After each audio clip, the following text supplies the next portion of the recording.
1월 27일 K-메인 뉴스 브리핑 시작하겠습니다. 코로나19 백신 예방접종의 성공적인 완수를 위해서 의료계와 정부가 맞손을 잡았습니다. 대한의사협회와 보건복지부는 어제 코로나19 백신 의정 공동위원회 첫 회의를 가졌는데요. 앞으로 예방접종 계획 등 정보를 공유하고 의료 현장에서 접종이 잘 이루어질 수 있도록 서로 협력하기로 했습니다. 이날 의협은 백신의 심사와 허가, 도입 시기와 유통, 또 접종 장소 준비 상황 등 정보 공유를 요구하고 접종 우선순위 설정과 의료진 교육 등에 대해서 의료계와 협의해야 한다고 밝혔습니다. 특히 접종에 참여하는 의료진의 대응 지침과 보상 방안도 필요하다고 강조했습니다. 최대집 의협 회장은 백신이야말로 코로나19 종식을 위한 가장 확실한 수단이라며 다만 부작용에 대한 높은 수준의 대비가 필요하다고 말했습니다. 권덕철 보건복지부 장관은 의료계와 정부가 힘을 모으면 코로나19 국난을 성공적으로 극복할 거라고 기대했습니다.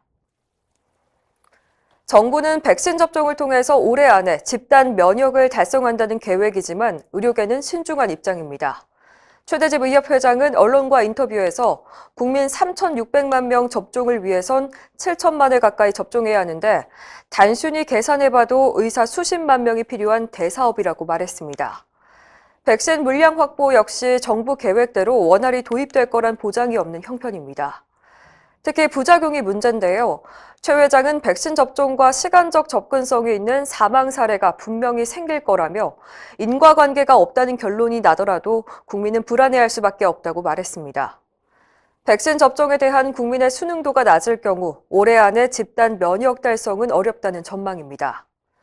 최 회장은 부작용이 발생할 경우 정부가 유연하고 포괄적으로 보상해서 국민과 의료진을 안심시키는 것이 중요하다고 강조했습니다. 최대집 회장의 우려대로 국민 대다수가 백신 부작용을 걱정하는 걸로 나타났습니다. 경기도가 도민 1,000명을 대상으로 조사한 결과 코로나19 백신을 하루라도 빨리 접종받겠다는 답변은 26%에 그쳤고 조금 지켜보겠다는 응답이 68%로 훨씬 많았습니다. 접종받을 생각이 전혀 없다는 답변도 6%나 나왔습니다. 백신 접종을 지켜보거나 받을 생각이 없다는 이유를 물어봤더니 부작용이 걱정돼서가 66%로 가장 많았고 제조회사를 신뢰할 수 없어서 또 고령자와 기저질환자 등 취약계층을 배려해야 할 것 같아서란 답변이 뒤를 이었습니다. 특히 코로나19 백신 자체에 대해서 신뢰하지 않는다는 응답이 39%나 됐습니다. 한편 대한당뇨병학회는 당뇨병 환자가 코로나19에 특히 취약하다며 백신을 적극적으로 접종받아야 한다고 권고했습니다. 코로나19 백신 접종을 수행할 민간 의료기관의 지정 기준이 공개됐습니다. 우선 백신 접종을 준비하고 접종 후 이상 반응 관찰이 가능한 공간이 의료기관 내부에 확보돼 있어야 합니다. 또 백신을 보관할 전용 냉장고와 백신 관리 전담자도 지정해야 하는데요. 특히 예진 의사는 1명 이상, 간호 인력과 행정 보조 인력이 필수로 있어야 하고 접종 이상 반응 대처를 위해서 에피네프린 등 응급처치 의약품과 장비가 구비돼 있어야 합니다. 정부는 전국 의료기관을 대상으로 백신 접종 사업에 참여 의향을 조사한 뒤 다음 달 19일경 위탁 의료기관을 최종 지정할 예정입니다. 의협 최고 의결기구인 대의원회에 젊은 의사들의 참여를 확대하는 방안이 추진됩니다.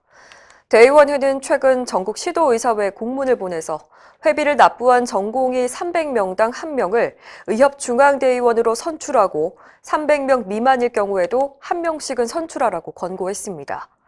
현재 전공의 대의원은 전체 대의원 250명 중 5명으로 고정돼 있는데요. 대의원의 권고를 모든 시도의사회에서 지킨다면 최소 16명이 확보되는 겁니다. 대의원회는 또 젊은 회원과 여성 회원들이 대의원회에 진출할 수 있도록 해달라고 시도의사회에 주문했습니다. 이상으로 뉴스 브리핑을 마칩니다. 자세한 사항은 의협신문을 참고하시길 바랍니다.